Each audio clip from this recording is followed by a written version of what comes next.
depending on the product, but they could do both. It wouldn't hurt them. Yeah, especially if it's the vegetable-based one, they're really easily digestible. In half an hour, it's going to be inside your body. You're going to break it down real quick. The milk-based ones, the milk proteins, I can't pronounce it, so I won't.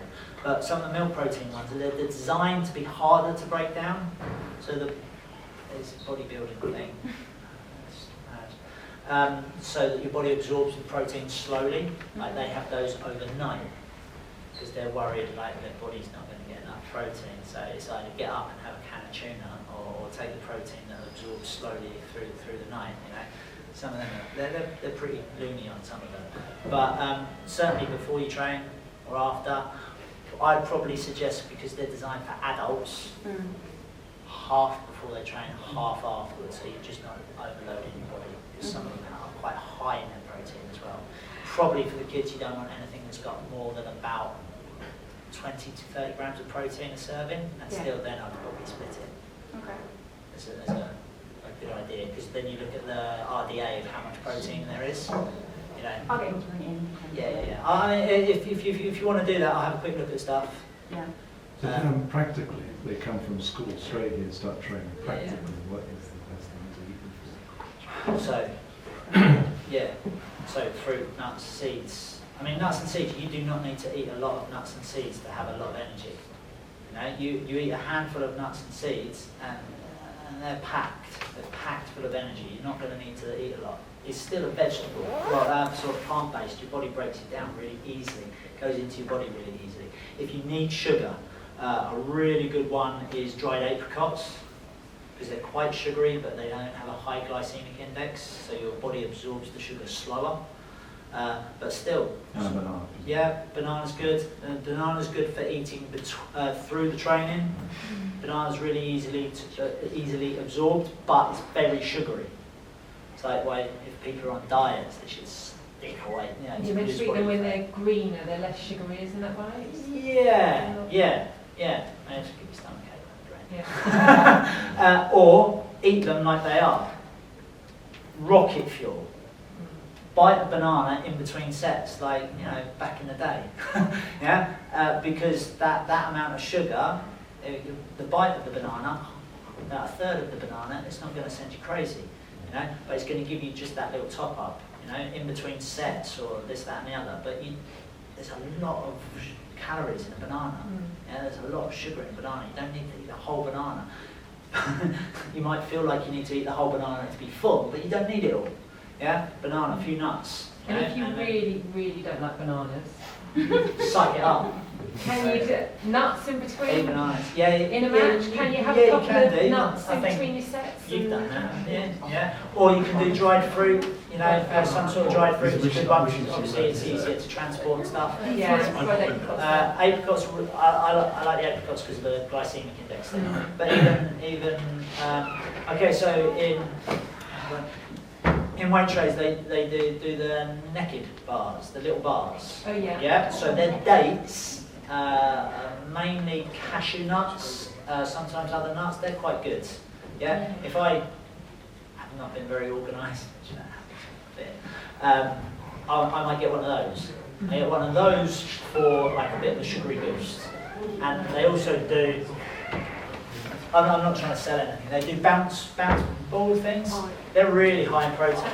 They're bounce balls, but they've got a lot of protein. They've got a lot of whey protein in them, so they're almost like a little mini meal. Yeah. I've never seen those. Whereabouts are they? They're in Waitrose. They're kind of in those little things. They're in the free from section. You can get. These aren't as good, but the 9 bars. They've got more grains and seeds in them, but that's a breakfast one. They're really nice. So basically, getting those kind of bars from the free from section is better than getting them in the other sections. Yeah.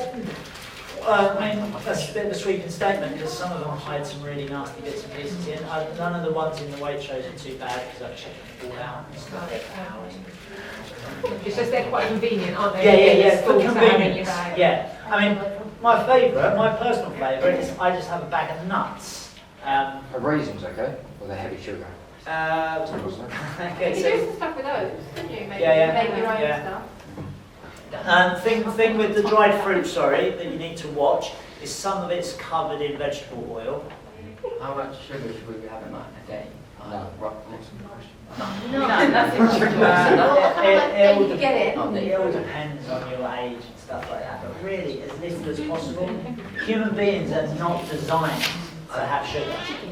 If you were running through the woods trying to find something to eat, how much sugar do you think you'd find? Yeah, None. yeah, but do you need sugar? You don't need to ingest it, your body can break So what's the carbohydrate unique down. carbohydrate? You need some starch, carbohydrate, but there's carbohydrates and sugars in cabbage, in tomato, yeah, in peppers. In fact, you can get all the carbohydrate you need from green leafy vegetables and tomatoes, peppers, beetroot, things like that, squash, sweet potato. That's another good one if they're really like the sugary stuff. Add more sweet potato to the diet because then you get a hit of the carbohydrate stuff. You used to say about pasta, because you used to think like pasta and tuna was good to take the away all day. Is brown pasta, is that any better? But it's still got all the gluten and stuff in. I Okay. always thought pasta was Okay, good. so yeah, protein Yeah. and nuts and stuff. You can get a thing called, some people pronounce it quinoa, quinoa. Yeah. You cook it, it's a bit like couscous, so it goes Is well with. couscous alright? Oh well, couscous is wheat. But the quinoa stuff is a seed. It's got loads of amino acids and good fats in it. Ends up looking and being a little bit like couscous, and you can mix like whatever might have mixed with, like a rice or a pasta dish. You can mix it with quinoa, and that's an amazing superfood. Yeah, they discovered it in South America when they went there expecting to find loads of malnutrition, the Red Cross, and everyone was super healthy, though they had no money whatsoever. And it's because it grows as a weed, and they eat it. So that's a good one. Brown rice is a better one. Yeah, and it's got more vitamins and minerals in brown rice. White rice, like rubbish, all the good stuff taken out. Yeah, the brown anything is better than the white anything. But like I say, I personally would, unless I was really pushed, I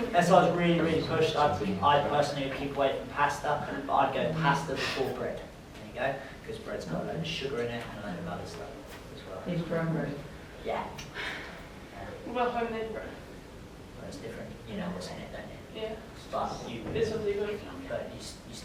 still got gluten. But it doesn't have to be. Spelt hasn't got any gluten in it. Yeah. It's got 100 times the vitamin and mineral content of wheat. It's just wheat's easier to process. Any other questions? What about honey for sweetener and stuff? Yeah. Just not too much of it. But yeah, honey's good. See, in Waitrose, they're going to dedicate a whole aisle now to gluten-free. Yeah. A whole aisle. Not just Yeah. a section. Yeah. So gluten-free pasta, if you really need a pasta fix. Yeah.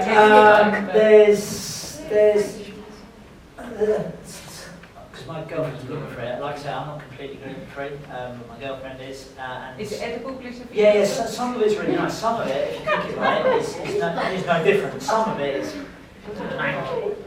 Some of it's like cardboard. Yeah, but some of it's nice. Yeah. Yeah. So, I mean, the gluten-free things are getting better and better. I mean, mainly that's maize and tapioca flour, but sometimes rice flour as well. You know, so again, brown rice made into flour has actually got vitamin and minerals and a lot of other stuff in it. It's not like all grains are hideous. It's just that our bodies have been over exposed to it. So, if you had crazy amounts of anything, your body starts to not like it. It starts to become a bit of an irritant. Like I said, protein in gluten, you can't digest. So that's a big thing. And we're talking about health, you know, not trying to lose weight or this, that, the other, or bloat you and all these kind of things. But it's pure, like all this stuff I'm talking about is pure and simply because I want them to be as healthy and to compete as hard and train as well as they can do, you know. Coke makes you fat. I'm not bothered about that. Nobody needs to worry about that at the moment. You know, if you drink too much of it, it would be really bad. Yeah, but that's not our issue. Our issue is that it's really bad for your health. So if you want to be a good athlete, well, if you've got a Ferrari, you don't put red diesel in it and expect it to work well. It blows up. Yeah. If you don't mind, you've got an old banger. Yeah, you put red diesel.